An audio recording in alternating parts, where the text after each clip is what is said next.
안녕하세요. 저는 올해 45살 남자입니다. 회사에서 일을 하고 있는데 모르는 번호로 전화가 왔습니다. 전화를 받자 처음 듣는 목소리의 남자가 저보고 아내 이름을 들먹이며 얘기했습니다. 나 미진이 사랑하는 사람입니다. 미진이와 만나기 시작한 지 3년째고 우리는 서로 사랑하고 있습니다.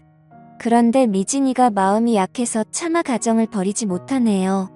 이 정도 만나면 남편 되는 사람이 알아서 눈치채고 물러날 줄 알았는데 어쩜 이리 모르고 사는 겁니까?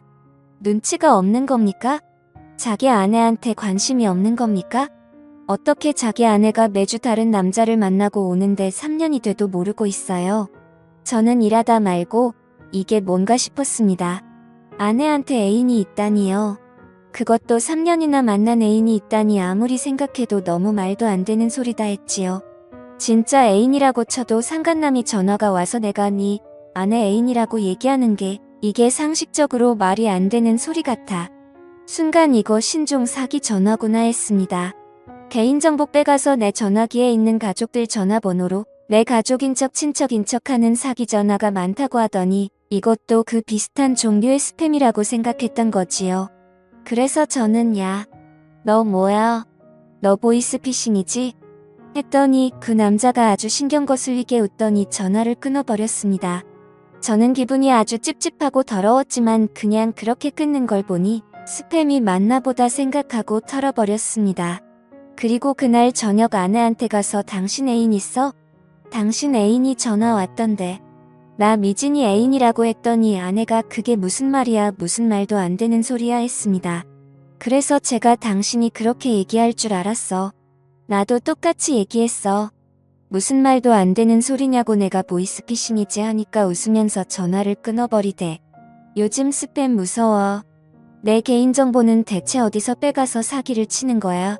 정신 바짝 차리고 살아야 돼 했더니 그러니까 모르는 전화 받지 마. 요즘은 전화만 잘 못 받아도 개인정보 다 빼간다잖아. 암튼 빨리 끊어 다행이지 뭐야 하더군요. 그래서 저는 참 별일 다 했다. 앞으로는 모르는 번호 아예 안 받아야겠다 했지요. 그리고는 그 전화는 잊었습니다. 제 입장에서 봤을 때 정말 말도 안 되는 소리였으니까요. 그 전화를 받고 일주일 뒤 모르는 번호로 또 전화가 걸려왔습니다. 가만 보니 일주일 전에 걸려왔던 그 번호 같더군요. 그래서 저는 보이스피싱이라 생각하고 전화 끊어버렸고 며칠 후 또 전화가 걸려오기에 아 이거 진짜 끈질긴 놈이네 하고 또 전화를 끊어버렸지요. 저는 혹시나 실수로 이 전화를 받게 될까봐 보이스피싱이라고 번호도 입력해 놓았습니다. 그런데 그 보이스피싱이 장난이 아닌 겁니다. 똑같은 번호 비슷한 시간대에 하루에 한 통씩 전화가 걸려오는 겁니다. 요즘 보이스피싱은 원래 이런 식으로 하는 건가 원래 이렇게 끈질긴가 싶었지요. 그런데 아무리 생각해도 보이스피싱 치고는 한 사람한테 너무 공을 들인다는 생각이 들었습니다. 그것도 이미 보이스피싱인 것을 눈치챈 사람한테 이렇게까지 하는 건 좀 이상하다 싶었지요. 끝도 없이 전화가 오는 것도 이상하고 비슷한 시간대에 전화가 오는 것도 이상하고 진짜 뭔가 있나라는 생각이 들더군요. 그 사람 전화가 보이스피싱이 아니라면 아내한테 진짜 애인이 있다면 그 사람이 진짜 아내 애인이라면 믿을 수도 없고 믿고 싶지도 않았지만 불가능한 일은 아닌 것 같았습니다. 그 후로 저는 아내를 유심히 살펴봤습니다. 그런데 아내는 평소와 같았습니다. 아침이 되면 다 같이 아침을 먹고 아이는 학교로 저와 아내는 일터로 나갔습니다. 아내는 아이를 낳고 나서 경력 단절로 일자리를 구하기 힘들어 옷가게에서 일을 했는데 아이도 챙기고 저녁도 해야 한다며 낮에 몇 시간만 일을 한다고 하더라고요. 그래서 돈은 별로 많지 않지만 돈을 많이 버는 것보다 가족들 챙기는 게 더 중요한 것 같다며 아이가 어린이집에 다니기 시작할 때부터 5년째 그 일을 하고 있습니다. 아내의 하루는 늘 일정했고 제가 퇴근하기 전에는 꼭 집으로 들어와 저녁을 준비했고 저녁 먹고 나면 아이 공부를 봐주고 설거지를 하고 아이가 잠들고 나면 저와 함께 시간을 보냈습니다. 평일에는 오늘 하루 종일 서 있어서 피곤하다며 그냥 잠들 때가 많지만 주말에는 꼭 저와 달콤한 시간을 가졌습니다. 아내는 바람이 날 이유도 없었고 전혀 바람 피우는 사람 같지도 않았습니다. 아내가 다른 남자와 바람이 났다고 하기에는 우리 집은 너무나 평온했습니다. 그런데 계속 걸려오는 전화에 기분이 찝찝한 건 어쩔 수 없었습니다. 그러다 며칠 잠잠한가 했는데 보이스피싱이라고 입력된 번호로 전화가 또 걸려왔습니다.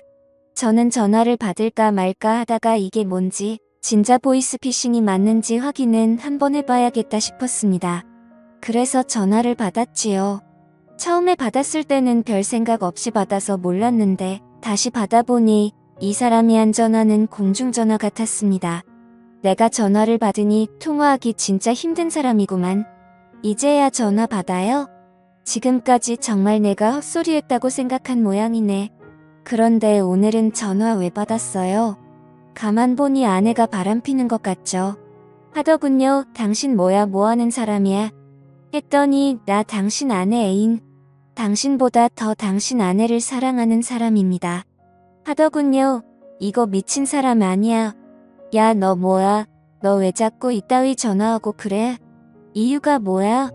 너 이거 내 번호도 아니지? 더 이거 공중전화에서 전화하는 거잖아. 이거 완전 사이코패스 아니야? 지금 뭐 하자는 수작이야? 저도 모르게 소리를 쳤습니다. 왜 나한테 화를 내요? 화를 내려면 당신 아내한테 화를 내야지. 나는 당신 아내가 다른 남자와 바람이 났다는 거 얘기해주는데 고마워해야 하는 거 아닌가? 그렇게 속고 살면 완전 호구지. 정말 모르는 거예요? 그냥 적당히 눈 감아주고 모른 척 하는 거예요? 했습니다. 이거 완전 또라이 아니야? 너 지금 나 협박하는 거야? 내 말이 사실이면 공중전화로 하지 말고 나하고 만나. 아내하고 3자 대면에서 사실인지 협박인지 확인해보자고. 만나면 3자 대면에서 사실이면 그때는 당신 아내하고 헤어질 건가? 그게 약속하면 내가 앞에 나타나지. 순간 뭐라고 할 말이 없었습니다. 만약 3자 대면에서 저 사람 말이 사실이라면 진짜 내 아내가 제 남자 애인이라면 갑자기 아내와 헤어진다는 것은 상상도 할 수 없는 일이었습니다. 그래서 제가 말했습니다.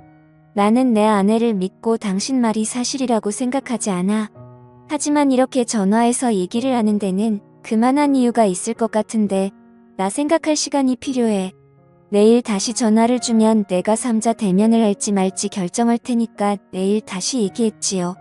저는 이름도 얼굴도 전화번호도 모르는 그 남자 때문에 머리가 터질 것 같았습니다. 그 남자는 누군지 도대체 나한테 왜 이러는지 알아야겠다 생각이 들었습니다. 어떻게든 끝을 보지 않으면 절대 끝날 것 같지 않았습니다. 저는 우선 아내와 얘기를 해봐야겠다 싶었지요. 제가 제일 믿는 사람도 아니고 그 누구보다 믿어야 할 사람도 아니니까요. 저는 아내한테 그날 있었던 일에 대해 얘기를 했습니다. 그리고 물었지요. 어떻게 된 거야? 솔직히 말해줬으면 좋겠어. 당신한테 진짜 애인이 있는 거야? 만난 지 3년이나 됐다는데 지금까지 날 속이고 남자를 만났던 거야? 그랬더니 아내는 아니야. 애인이라니 무슨 말도 안 되는 소리야. 내가 왜 애인이 필요해? 내가 무슨 애인이 있다고 그래? 어떤 미친 인간이 그런 얘기를 한 건지 모르겠는데 이름도 모르고 얼굴도 모르는 사람 얘기를 믿겠다는 거야? 나를 믿어야지. 나 정말 그런 거 없어. 그래 나도 당신을 믿어. 그런데 그 사람이 그러는 데는 이유가 있을 거잖아. 누군지 정말 몰라? 누군지 짐작하는 사람도 없어. 물었더니 아내 눈빛이 살짝 흔들리는 것 같았습니다. 그래도 아내는 그 남자에 대해서는 입을 열지 않았습니다. 그럼 나 한 가지 부탁이 있어. 당신 전화기 한번 보자. 문자, 사진, 통화 내역 모두 다 보여주면 당신 말 믿을게. 그랬더니 아내는 바로 전화기를 열어서 보라고. 도대체 뭐가 있냐고 이래도 나를 못 믿겠냐고 했습니다. 정말 아내의 전화기에는 다른 남자와 찍은 사진 한 장도 없고 낯선 전화번호도 없었습니다. 문자도 전화도 저랑 가족들 외에 특별히 연락을 주고받은 흔적도 없었습니다. 정말 귀신에 홀린 기분이 들었지요. 아내는 절대 애인 같은 건 없다는데 그 남자는 끝까지 자기가 아내 애인이라고 하니 기가 막힐 노릇이었습니다. 솔직히 이제는 누구 말이 진짜인지 누가 나를 속이고 있는 건지 판단할 수도 없었습니다. 당연히 아내를 믿어야지 싶다가도 도대체 밖에서 무슨 짓을 하고 다니기에 이상한 사람한테서 전화가 오나 아내가 의심스럽기 시작했습니다. 저는 밤새도록 한숨도 잘 수가 없었습니다. 우선 그 사람을 만나지 않는 이상 답은 나올 것 같지 않았습니다. 그렇다고 그 남자가 내거는 조건을 무조건 받아들이고 아내와 선차 대면을 할 수도 없었습니다. 어떻게 할까 수도 없이 생각하고 또 생각했죠. 저는 그 남자가 비슷한 시간에 전화하는 공중전화 위치를 확인해 보기로 했습니다. 저는 114 홈페이지로 들어가서 그 남자의 공중전화 번호를 찍었습니다. 도로명 주소와 함께 지도에 정확한 위치가 표시되었습니다. 그곳은 우리 집에서 40분 정도 떨어진 곳이었습니다. 그 남자가 내일 다시 전화하기로 했으니 분명 내일 비슷한 시각에 그 남자는 저에게 전화를 할 것이고 저는 현장으로 가서 그 남자를 붙잡고 이판사판 어떻게든 결론을 내기로 했습니다. 늘 전화가 오는 시각은 12시에서 1시 사이 저는 회사로 출근했다가 조퇴를 하고 그 남자가 전화하는 공중전화로 갔습니다. 저는 근처 커피숍에 앉아서 그 남자가 전화하길 기다렸습니다. 정확히 남자는 12시 58분에 전화를 했습니다. 전화가 울리자 바로 전화를 받고 공중전화로 발걸음을 옮겼습니다. 역시나 허름한 공중전화 안에 웬 남자 한 명이 전화를 걸고 있었습니다. 그 남자가 저에게 생각 많이 해봤냐고 어떻게 할 거냐고 묻더군요. 그래서 나는 내 아내를 조금도 의심하지 않고 내 아내는 절대 그럴 사람이 아니다. 그러니 미친 짓 한 번만 더 하면 경찰에 신고해서 가만두지 않을 거라고 했지요. 그랬더니 그 남자는 또다시 너무나 기분 나쁜 소리로 웃으면서 어떻게 그런 여자를 믿지 다시 생각해봐 그 여자 장난 아니야. 내 말 믿고 싶지 않은 모양인데 너는 미진이를 몰라? 내가 미진이를 정말 잘 알아. 우리 정말 그렇고 그런 사이야 했습니다. 저는 당장 달려가 멱살을 거머쥐고 죽도록 해주고 싶었지만 억지로 끓어오르는 화를 눌렸습니다. 그 남자의 집이든 직장이든 뭐든 알아내야 했으니까요. 그 남자는 저에게 남편을 속이고 다른 남자와 놀아나는 그런 여자를 어떻게 믿으려고 그러냐며 다시 잘 생각해보라는 말을 남기고 전화를 끊었습니다. 그 남자는 전화를 끊고 발걸음을 돌렸습니다. 저는 그 남자의 뒤를 멀찌감치 밟았고 그 남자가 들어가는 곳은 무인 모텔이었습니다. 아무도 없이 혼자 들어갔습니다. 저는 일단 기다려보기로 했지요. 그리고 잠시 후 한 여자가 모텔로 들어섰는데 저는 얼굴을 보고 숨이 탁 막혔습니다. 그 남자가 들어가고 난 후 얼굴을 나타낸 그 여자는 제 아내였습니다. 저는 이 상황을 믿을 수 없었습니다. 이렇게 되면 그 남자의 말이 모두 사실인 셈이었지요. 하지만 끝까지 아내는 아니라고 했고 자기 말을 믿어달라고 했고 저는 아내를 믿었습니다. 그런데 어떻게 이런 일이 있을 수 있는지 눈으로 보고도 믿을 수 없었습니다. 저는 무조건 아내 뒤를 따라갔습니다. 아내는 제가 있는지 없는지 전혀 눈치도 채지 못한 채 짧은 치마를 입고 높은 구두를 신고 걸어갔습니다. 그리고 아내는 방 번호를 확인하고 들어갔습니다. 아내가 방으로 들어서고 문이 닫히기 전에 저는 발로 문을 고정시키고 방문을 열어 젖혔습니다.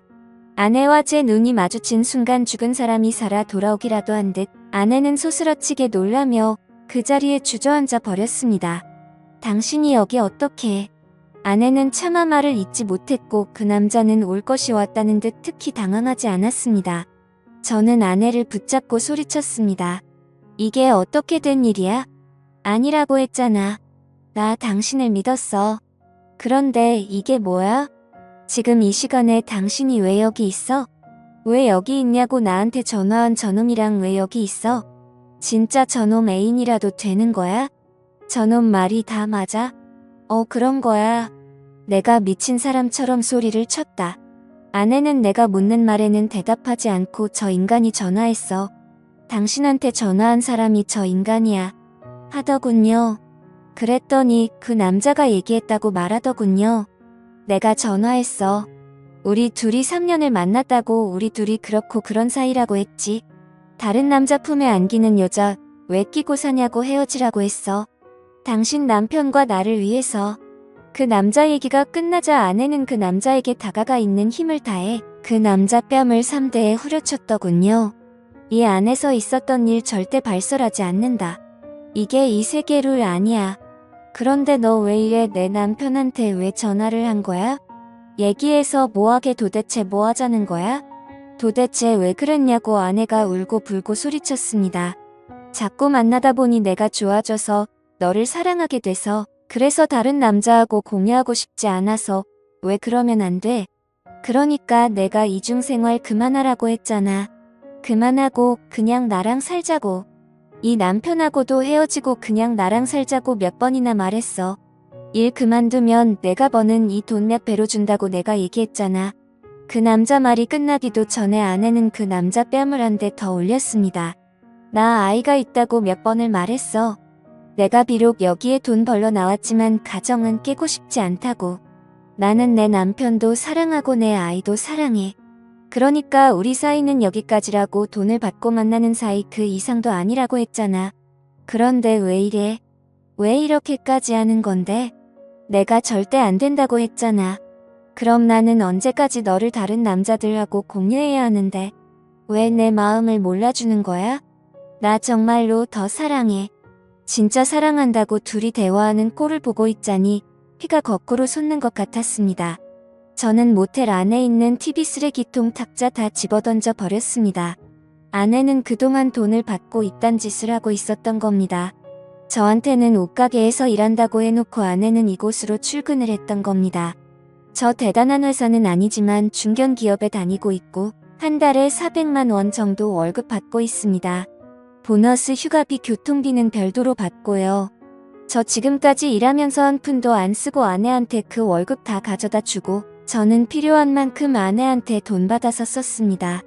필요한 돈이라고 해봐야 가끔 쓰는 술값, 친구, 친척들, 경조사비 정도였지 저는 별다른 취미도 없어서 돈을 많이 쓰는 스타일도 아니었습니다. 딸 하나 키우고 우리 셋이 살면서 대단히 넉넉하지는 않아도 충분히 살 수 있는 돈이었습니다. 그래도 아내가 옷가게 나간다고 할 때는 잠깐 나가서 일한다니까 아무래도 조금이라도 보탬이 되면 생활이 훨씬 나아지니까 그러라고 했던 겁니다. 그런데 아내는 지난 5년간 저를 속이고 남자들을 만났으며 그것도 몇 명을 VIP로 정해놓고 마치 애인 만나는 것처럼 만나고 있었고 그중에 의사, 은행원, 언론인 등 여러 명이 있었는데 은행에 다니는 이 남자는 40이 되도록 결혼하지 않고 있다가 아내를 만난 후 아내에게 목을 메었던 겁니다. 저는 아내에게 물었습니다. 왜 이랬냐고요. 이렇게 돈 벌지 않아도 먹고 사는 듯 부족하지 않은데 왜 이렇게까지 돈을 번 거냐고요. 그랬더니 아내는 처음에는 전화 통화만 하는 일인 줄 알고 시작했다고 했습니다. 그런데 전화방을 하다 보니 자연스레 만나게 되고 만나다 보니 단골이 생기고 돈이 생기더랍니다. 하루에 적어도 30만 원, 많이 벌 때는 100만 원씩 벌다 보니 도저히 이 일을 그만둘 수 없었다고 하더군요. 그래서 제가 그랬지요. 당신은 지금 내 앞에서 돈 핑계를 대고 있지만 진짜 이유는 돈이 아닌 것 같아. 이 일이 참 적성에 맞아 보여. 내가 몰랐네. 10년을 넘게 살면서 당신 적성에 맞는 일이 이런 일인 줄 꿈에도 몰랐어. 적성에 맞는 일 찾았으니 일 열심히 해야지. 앞으로 열심히 이곳에 드나들면서 열심히 돈 벌어봐. 조금이라도 젊었을 때는 이렇게 돈 벌고 나이가 들면 또 다른 장소를 찾아 헤매면서 돈을 벌게 되겠지. 나는 여기까지고 내 딸하고 당신도 여기까지야. 그 더러운 짓으로 내 아이를 만들고 우리 가족을 위한답시고 음식을 마드지 마. 토할 것 같아. 그리고 당신이 연락하는 단골들 이름과 연락처 내놔. 안 그러면 당신 죽을 때까지 내 딸 얼굴 못 볼 줄 알아. 그렇게 아내는 저에게 세컨폰을 건넸고 아이에게는 죽을 때까지 비밀로 해달라고 했습니다. 그래도 딸 앞에 부끄러운 줄은 아는 모양이었습니다. 세컨폰을 보니 안내의 바깥 행적이 그대로 다 나타나 있었습니다. 다른 전화기로 연락을 하고 있었으니 아내의 전화기는 깨끗할 수밖에 없었던 겁니다. 저는 저에게 연락한 그놈을 상대로는 전화통화 내역과 연결책을 잡아 소송을 걸었고 다른 사람들도 전화 연락 문자 주고받은 증거들을 모아서 소송을 걸었습니다. 그리고 그 사람들 주소를 알아내 한 명 한 명 집으로 찾아가 당신들 남편이 대낮에 뭐라고 다니는지 다 알려주었습니다. 고상한 척 좋은 아빠, 좋은 남편인 척하면서 당신들 남편 어떻게 살고 있는지 한번 보라고요. 낮에 열심히 회사에서 일하는 척하면서 돈을 뿌리고 다니는 사람들이다. 그런데 당신들은 남편이 뭐하고 다니는지 꿈에도 생각지 못했을 거다. 대낮에 모텔 드나드는 당신네 남편들 잘 살피고 관리 잘 하시라고 얘기하고 나왔습니다. 그 이후 아내는 미안하다부터 시작해서 절대 앞으로 그러지 않겠다는 말까지 수도 없이 용서를 빌었지만 저는 도저히 아내를 받아들일 수 없어서 아내와 결국 헤어졌습니다. 아내는 돈 버는 게 무슨 죄냐고 악을 썼지만 저는 그렇게 돈 버는 것은 죄라고, 특히 가족들에게는 용서받지 못할 죄라고 얘기해주고 그 후로 연락을 끊었습니다. 그 일이 있은 지 1년이 넘었지만 저는 그 충격이 너무나 커서 지금도 자다가 벌떡 일어나지만 나와 딸을 위해서 최대한 잊으려고 노력하고 있습니다. 앞으로 다른 여자는 못 만날 것 같고 우리 딸과 행복하게 잘 살고 싶습니다. 지금까지 제 사연을 들어주셔서 감사드려요.